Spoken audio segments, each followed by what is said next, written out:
Above Lake Taal this week, a pillar of smoke and flame and steam. It mushroomed at one time 10,000 feet into the air, a funeral pyre for hundreds of Filipino villagers and fishing families. Most were trapped in their beds when the volcano boiled over after 54 years of smouldering serenity. Today, 9 days after the eruption, the exact death roll is still uncertain. First reports of up to 5,000 killed have been discounted, but officials say the final figure will certainly exceed 500.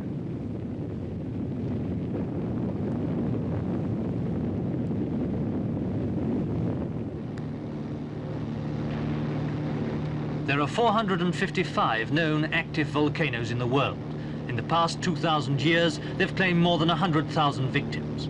The underground pressures that feed them can reach 40 million pounds per square inch, and they often erupt without warning. Lake Taal did, although there was a disaster signal. Last August, the mountain stirred. The first wisp of smoke appeared, and the lake waters heated up.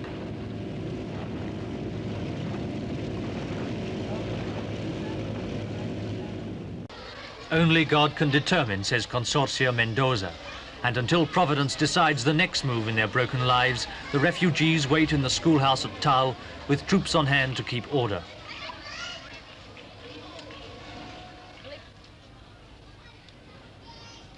The schoolhouse is not only a temporary home, but a makeshift hospital for the injured of all ages.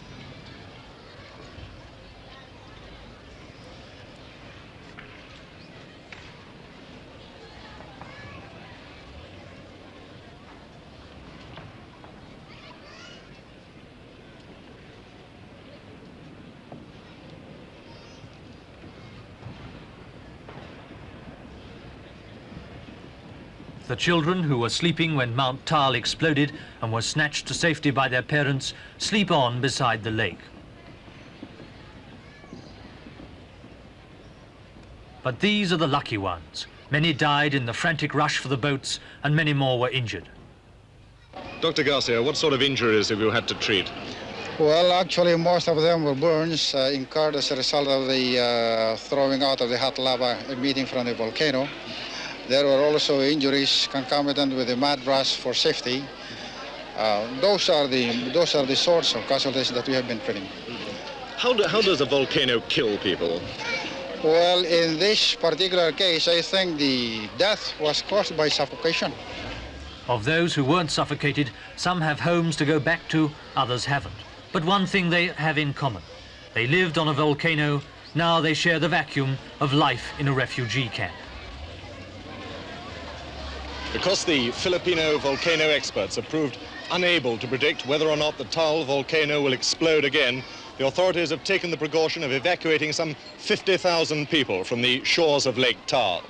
These people at the moment are living in pretty grim conditions. Someday, however, they'll go back to the shores of Lake Taal. They'll go back to the island and again start cultivating the fields underneath the volcano, just as their grandfathers and grandmothers did 54 years ago after the first volcano on Taal Island erupted. It remains to be seen whether or not this latest volcano will exceed in death toll the performance of the one in 1911. On that occasion, 1,100 people died.